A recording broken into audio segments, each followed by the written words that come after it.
मुद्रा क्या है? तो मुद्रा एक माध्यम है। मुद्रा एक माध्यम है। किसका माध्यम है? लेन देन, विनिमय का माध्यम है। इसी विनिमय को हम लोग बोलते हैं लेन देन। तो मुद्रा एक विनिमय का माध्यम है और यही इसी को बोलते हैं लेन देन। अब जैसे मान लो तुमको हम नोट्स दिए तो तुमसे क्या लिए? पैसा। तो मुद्रा ही लिए ना। अब मान लो तुम यदि सिंघाड़ा खरीदने जाएगी तो पैसा देगी, मुर्गा खरीदने जाएगी पैसा देगी। किसी को मुर्गा पसंद नहीं है तो अलग बात है, पैसा नहीं देगी। हमको पसंद है ना।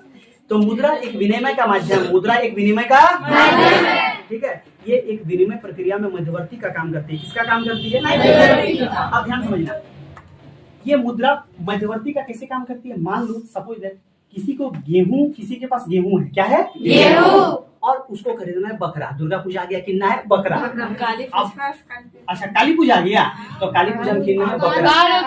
पार हो गया। अच्छा फिर से ला देते हैं, कोई दिक्कत नहीं, छोड़ो जहाँ अपना मर्जी जखन मन तखन लिया, है ना। तो किसी के पास है गेहूं और किसी को खरीदना है बकरा। अब ध्यान समझना, ये गेहूं लेके चला गया बाजार, दुकान में जाके बोला ले लो मेरा गेहूं। गेहूं ले दिया तो इसको मिला पैसा, रुपया मिला कि नहीं? इस रुपया को लेके चल गया हटिया और हटिया में जाके खरीद लिया बकरा। तो बोलो ये रुपया तो बीच में आया कि नहीं? इसलिए इसको बोलेंगे मध्यवर्ती वस्तु, है कि नहीं? मध्यवर्ती का काम करती है। अच्छा अब यदि पैसा को बीच से गायब कर दे तब गेहूं वाला को प्रॉब्लम हो जाएगा। ध्यान समझना, अब गेहूं वही तो समझा रहे हैं, समझ तो लो। अब गेहूं वाला सोचेगा कि हमको तो बकरा किनना है। अब वो बकरा ऐसा जगह बकरा खोजेगा जहाँ पे गेहूं चाहिए। क्या चाहिए? गेहूं चाहिए। मतलब एक आदमी को दूसरे आदमी का सामान चाहिए तो ही विनिमय हो सकता है, वरना विनिमय होगा नहीं होगा। बड़ी दिक्कत वाला बात है। तो इसी को बोलते हैं वस्तु विनिमय प्रणाली। वस्तु विनिमय प्रणाली कि वस्तु के बदले वस्तु देना, वस्तु के बदले वस्तु देना। मान लो हमको जरूरत है जूता का और मेरे पास सपोज मेरे पास है शिक्षा। अब हम उस आदमी को पढ़ाएंगे जिसको जो जूता बेचता है। सोचो ये बड़ी गड़बड़ बात नहीं हो जाएगा? हमको चाहिए जूता और पढ़ाने के लिए हमको उसी आदमी को खोजना है जिसको क्या बेचता है, तभी तो बात होगा, चाहे उसी का बच्चा पढ़ाना पड़ेगा।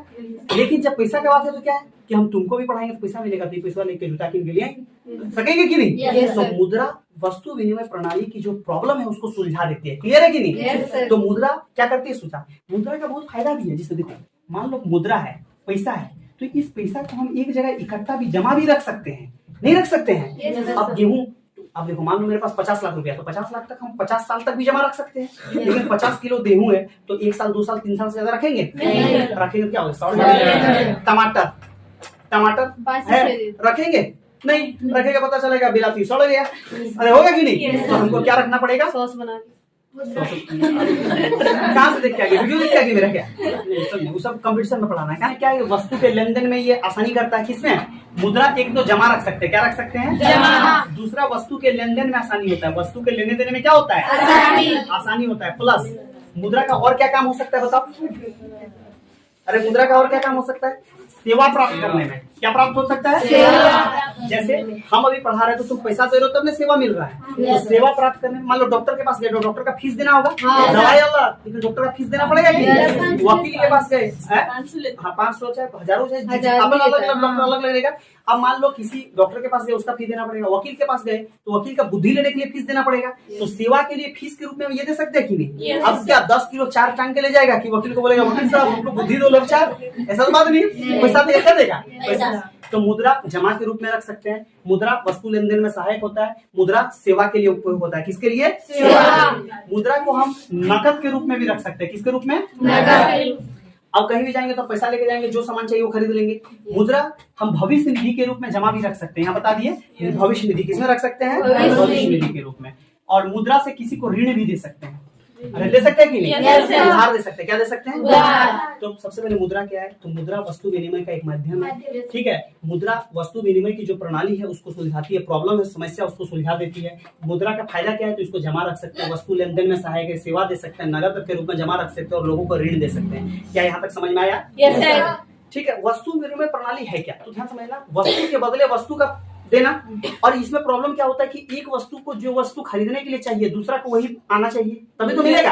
मान लो हमको कोई सामान लेके गए और हमको जो सामान चाहिए सामने वाला जब तक वो सामान लेके नहीं आएगा और मेरा वाला जब तक उसको जरूरत नहीं होगा तब तक हम लोग आदान प्रदान कर पाएंगे? तो ये बहुत बड़ा प्रॉब्लम है कि नहीं? तो हमको सीमित कर देता है। देखो इसका समाधान क्या है, तो वस्तु विनिमय प्रणाली का समाधान क्या है, आपको पूछेगा तो क्या बोलना है, मुद्रा। अरे पैसा तो ही है, पैसा सही तो खरीद बेच हम लोग कर सकते हैं कि नहीं। मुद्रा का आधुनिक रूप क्या है, मुद्रा को हम लोग किस किस रूप में देख सकते हैं। देखो सबसे पहले तो करेंसी के रूप में देखेंगे। करेंसी में दो तरह का आएगा, एक आएगा देखो नोट, 10 टकिया नोट आ गया, और एक और सिक्का। किसी के पास है? ये डब्बा लेकर ही है, ये नहीं है। देखो तो मुद्रा का जो रूप होता है ये बहुत रूप होता है। एक होता है करेंसी, क्या होता है करेंसी। करेंसी दो प्रकार का होता है, एक होता है नोट और एक होता है सिक्का। एक होता है सिक्का। क्लियर है कि नहीं? Yes sir. हम सिंघाड़ा खा लेंगे। देखो ई वाला जो है, इस सिक्का है, क्या है? सिक्का। और ये वाला क्या है? नोट। क्या है? नोट। तो एक तो करेंसी और नोट हो, सिक्का और नोट और सिक्का हो सकता है। इस नोट को जारी करता है RBI, reserve bank of India. तो नोट को कौन जारी करता है? Reserve bank of India. फिर से बोलो, रिजर्व बैंक ऑफ इंडिया। फिर से बोलो, रिजर्व बैंक ऑफ इंडिया। इस रिजर्व बैंक ऑफ इंडिया का स्थापना हुआ था 1 अप्रैल 1935। 1 अप्रैल 1935। याद रखना है। Yes, और sir. Reserve bank of India का जो मुख्यालय है वो मुंबई में है।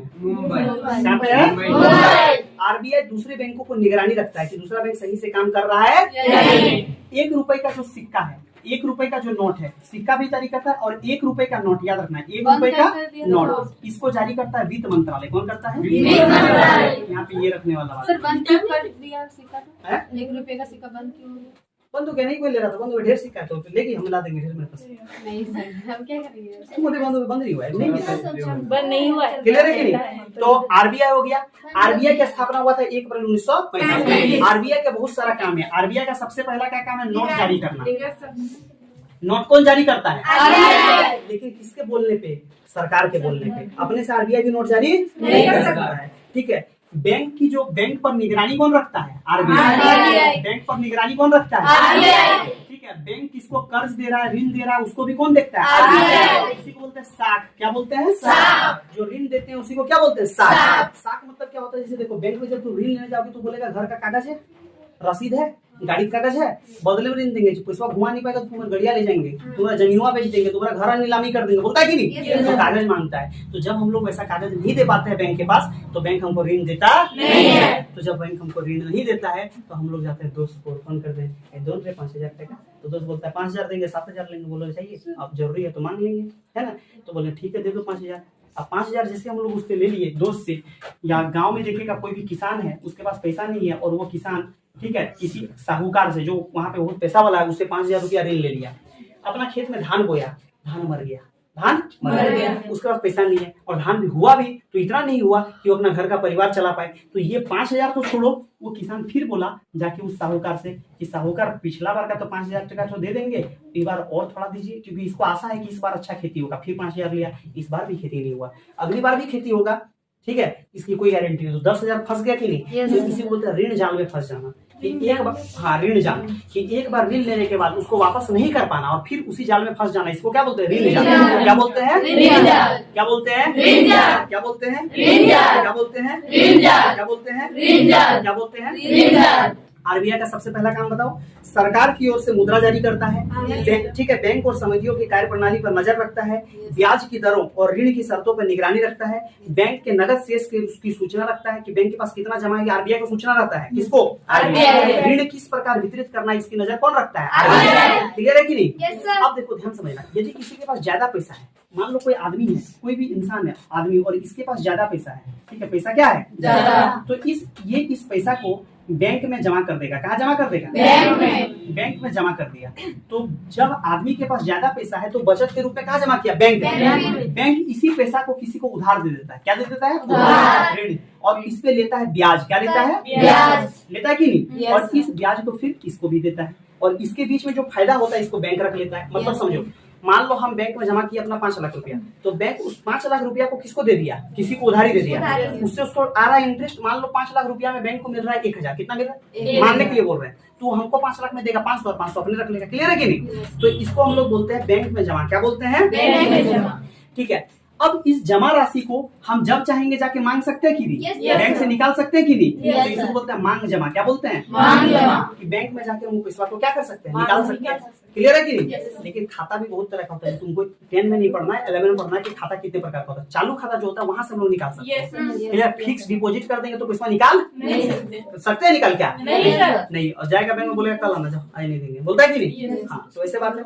ठीक है, अब ध्यान समझना, जो हम लोग देख रहे थे कि जो मुद्रा का आधुनिक रूप है उसमें एक करेंसी देखे, क्या देखे? करेंसी। इसके अलावा एक होता है चेक, क्या होता है? चेक। इसके अलावा होता है डेबिट कार्ड, इसके अलावा होता है क्रेडिट कार्ड। अरे होता है कि नहीं? Yes, sir. अभी एक नया आ गया यूपीआई, अरे फोन पे, गूगल पे, एयरटेल पेमेंट में, होता है कि नहीं? Yes, तो sir. पैसा का ही तो रूप है। अब मान लो हमको पैसा किसी को देना है, तो पैसा नहीं है तो डायरेक्ट मोबाइल से, मोबाइल इसमें रियल हम पैसा दे रहे हैं क्या? हमको नहीं पता, खाली दाब रहे हैं। अब क्या गया नहीं गया भगवान जाने, उसका वाला हम दिख जा रहा है तो हो गया, ये यूपीआई हो गया। क्या हो गया? यूपीआई। समझ में आ रहा है कि नहीं? यूनिफाइड पेमेंट आईडी, ठीक है, यूनिफाइड पेमेंट आईडी याद नहीं रखना था। समझ में आ रहा है?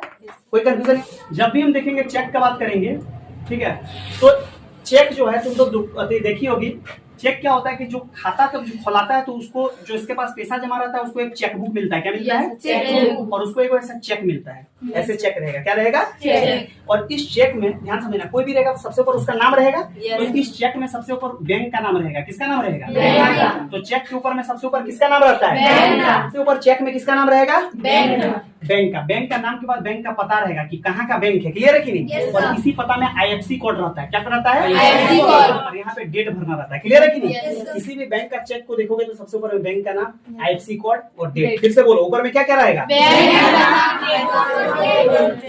सबसे ऊपर में किसका नाम?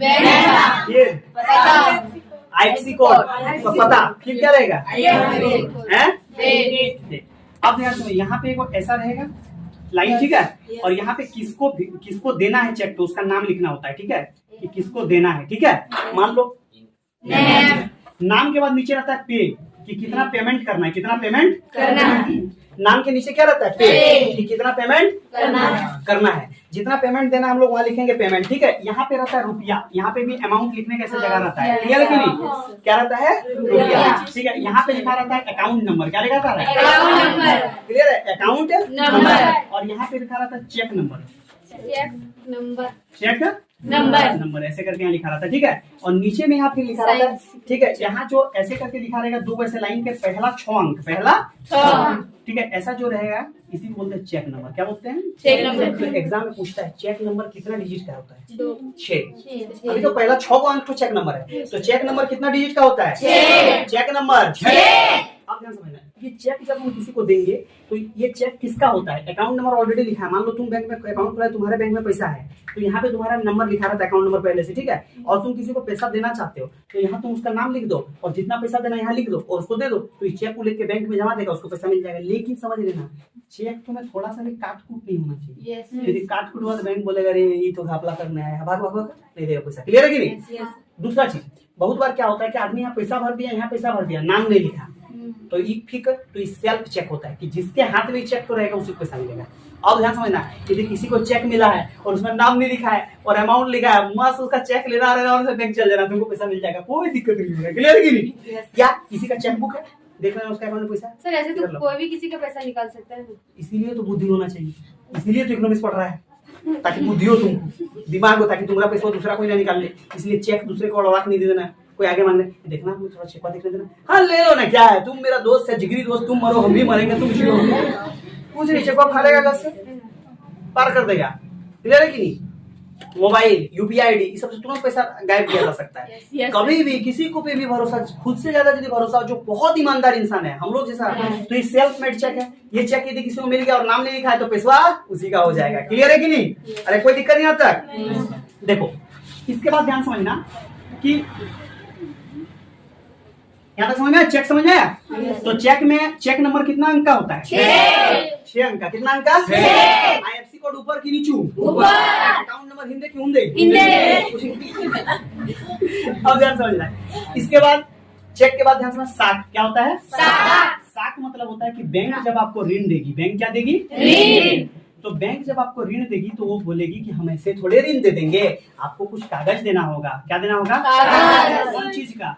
जमीन का, गाड़ी का, घर का, मकान गाड़ी का। का, कोई भी चीज का कागज देना होगा, ताकि यदि आप ऋण को वापस ना कर पाए तो आपका ये सब बेच के वो ऋण चुका लेगा।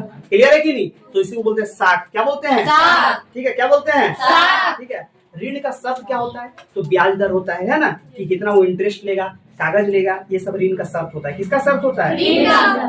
ठीक है। कुछ व्यक्ति को बैंक ऋण काहे नहीं देता है? कुछ आदमी को बैंक ऋण देता है क्या? नहीं देता है। काहे नहीं ऋण देता है कुछ आदमी को? काहे कि उसके पास कागज नहीं है। तो वो कहाँ चल जाता है? साहूकार के पास। ठीक है, रिश्तेदार के पास ऋण लेने, और वहां पे फंस जाता है ऋण के जाल। कोई दिक्कत यहाँ तक? तो देखो, ऋण यदि कोई बैंक से लिया तो इसको बोलते हैं औपचारिक। क्या बोलते हैं? औपचारिक। और यदि कोई ऋण साहूकार से ले लिया, अनौपचारिक। हाँ, साहूकार से ले लिया, मित्र से ले लिया, रिश्तेदार से ले लिया, तो इसको क्या बोलेंगे? अनौपचारिक। अनौपचारिक। क्या बोलेंगे? अनौपचारिक। अनौपचारिक। क्लियर है कि नहीं? औपचारिक और अनौपचारिक। औपचारिक में क्या होता है? तो औपचारिक जब बैंक ऋण देगी तो ब्याज दर कम लेगी हमसे। ब्याज दर क्या लेती है? कम। ठीक है। और ये ब्याज दर क्या लेती है? अधिक। घूमच के पैसा लेता है कि नहीं? Yes, sir। ठीक है।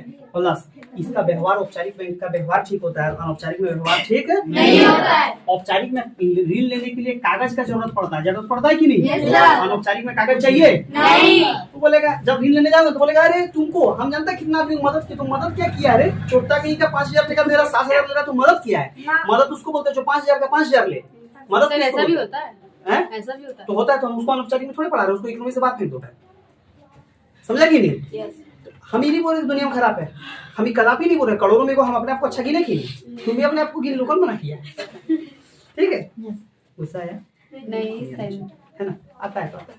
देखो, इसमें आरबीआई इसकी निगरानी करता है। किसकी? औपचारिक ऋण की। औपचारिक। और अनौपचारिक ऋण के निगरानी के लिए कोई नहीं होता है। Yes। इसमें निगरानी कोई करने के लिए नहीं होता है। इसमें निगरानी करने के लिए कोई होता है क्या? नहीं। इसका उदाहरण हो गया बैंक। क्या हो गया? बैंक या सहकारी समिति। सहकारी समिति। जो पैक्स उक्स होता है कि नहीं? Yes। बोलो। और इसका उदाहरण हो गया साहूकार, मित्र, रिश्तेदार। तो ऋण दो प्रकार के स्रोत से मिल सकता है, औपचारिक या अनौपचारिक। बैंक वगैरह जो ऋण देता है उसको औपचारिक, जो साहूकार, मित्र, रिश्तेदार से मिलता है अनौपचारिक। ठीक है। जहाँ पे कागज का जरूरत पड़ेगा वो औपचारिक, जहाँ कागज का जरूरत ना पड़े अनौपचारिक। ठीक है। जो ब्याज दर कम लेगा वो औपचारिक, जो ब्याज दर ज्यादा लेगा वो अनौपचारिक। क्लियर है? Yes, sir। अरे हाँ, यहाँ कोई दिक्कत नहीं आता है? नहीं।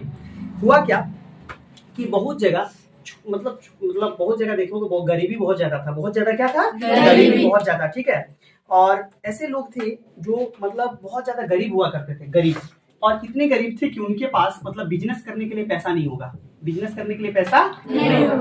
तो जब पैसा नहीं था और ये समान पृष्ठभूमि से आते थे, समान पृष्ठभूमि मतलब सब एक जैसे थे, एक जैसे लोग, तो क्या किया? तो सरकार ने इनको बोला कि आप 15 से 20 लोग मिलके एक अपना ग्रुप बनाइए जो अपनी मदद अपने करे। तो अपनी मदद अपने कौन करेगा? स्वयं, खुद की मदद, सहायता समूह। जो अपना मदद अपनी करे उसी को बोलते हैं स्वयं सहायता समूह। इसी को इंग्लिश से बोलते हैं सेल्फ हेल्प ग्रुप। बोलते हैं कि नहीं? और ये हाँ, सेल्फ हेल्प ग्रुप, SHG है ना, स्वयं सहायता समूह। देखना हर गांव में 15-20 महिला, 10-15 महिला मिलकर ग्रुप बनाती है। वो उसको ग्रुप से फिर पैसा उठाती है जब जरूरत होता है, फिर उसको जमा करती है। तो स्वयं सहायता समूह का आइडिया है। क्लियर है कि नहीं? और इसका फायदा क्या है कि यहाँ पे तुमको ऋण लेने के लिए कोई भी ऋण के लिए कोई भी कागज देने का जरूरत नहीं है, आराम से ऋण ले सकते हो। ऋण ले सकते हो कि नहीं? ठीक है। सदस्यों की जमा पूंजी मतलब सब लोग महीना जमा करता है, 10 टका 20 टका जो भी जमा करता है। और जब जमा करके उसमें तो जब जरूरत होता है तो उसमें पैसा तुम निकाल लो। सरकार भी मदद करता है कि नहीं? इसका मेन मकसद है गरीबी को शोषण से बचाना। गरीबों को किससे बचाना? एक आदमी है, सर, उसमें भी तो ब्याज लेता है। हाँ ब्याज लेता है, कम लेता है। Yes। ब्याज नहीं लेगा तो फिर वो चलेगा कैसे?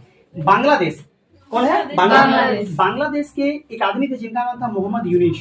मोहम्मद यूनुस। Yes, sir। मोहम्मद यूनुस। हाँ, मोहम्मद यूनुस जो बांग्लादेश के थे, प्रोफेसर मोहम्मद यूनुस, इसने एक आइडिया दिया। ये बहुत अच्छे थे और इन्होंने क्या कहा, ध्यान समझना। अगर गरीब लोगों को सही और उचित दरों पर, गरीब लोगों को सही और उचित दरों पर ऋण उपलब्ध कराया जाए, ठीक है, ऋण उपलब्ध कराया जाए, तो लाखों छोटे लोग अपनी छोटी छोटी गतिविधियों के जरिए विकास का बड़ा रास्ता चल सकते हैं। ठीक है। और बहुत ज्यादा विकास कर सकते हैं, ये मोहम्मद यूनुस बोले। और इनको नोबेल पुरस्कार मिला था यही बात बोलने के लिए, और बांग्लादेश में ग्रामीण बैंक का स्थापना किए थे। याद रखना, ग्रामीण बैंक जो भारत में पढ़ते हैं ना, ये बांग्लादेश से स्टार्ट हुआ ग्रामीण बैंक, और इसका स्थापना किए थे मोहम्मद यूनुस। अभी जो शेख हसीना को बांग्लादेश से भागना पड़ा, और उसके बाद ये यही प्रधानमंत्री बने थे, अंतिम प्रधानमंत्री बांग्लादेश का है ना, मोहम्मद यूनुस। और इनको 2006 में मिला नोबेल पुरस्कार। 2006 में क्या मिला? नोबेल पुरस्कार। याद रखना, देखो एक चीज बताते हैं, एमसीक्यू तुम्हारा यही सबसे पूछेगा कि मोहम्मद यूनुस को नोबेल पुरस्कार कब मिला? 2006। ग्रामीण बैंक के संस्थापक कौन थे? मोहम्मद यूनुस थे। क्लियर है कि नहीं? कोई दिक्कत नहीं आता है? सर अभी क्या करते हैं? प्रधानमंत्री है, और शास्त्री बहुत बड़े हैं। क्लियर है कि नहीं? अब ध्यान समझना, 10 रुपए के नोट, ध्यान समझना, हर नोट में कोई ना कोई चित्र होगा। जैसे देखो 10 रुपए के नोट के ऊपर में यहाँ पीछे तरफ दिख रहा है कि नहीं? ये कोणार्क का सूर्य मंदिर है। कोणार्क का सूर्य मंदिर। तो 10 रुपए के नोट के ऊपर में क्या है? कोणार्क का सूर्य मंदिर। 20 रुपए के नोट में है एलोरा की गुफा। गुफा। 20 रुपए के नोट में एलोरा की गुफा। उसका 50 में हम्पी, 50 में हम्पी। 100 में क्या है? 100 में है तुम्हारा रानी की बाव। क्या है? रानी की बाव। 100 टका रानी को दो, खुश हो जाएगा, ऐसे याद रखो। तो 100 रुपया में क्या है? रानी की बाव। 100 में क्या है? रानी की बाव। 100 में क्या है? रानी की बाव। 100 में क्या है? रानी की बाव। 200 में सांची स्तूप। 200 में क्या है? सांची स्तूप। 200 में क्या है? सांची स्तूप। 200 में सांची स्तूप। 500 में लाल किला। 500 में लाल किला। पहले जो 1000 टका चलता था, वो 1000 टका में तेल, रीग, उपग्रह, स्टील फाउंड्री सब मिला के था। ठीक है, उसको याद नहीं भी रखेगी चलेगा। 2000 का नोट जो बंद हुआ उसमें मंगलयान था। क्या था? मंगलयान। कोई दिक्कत यहाँ?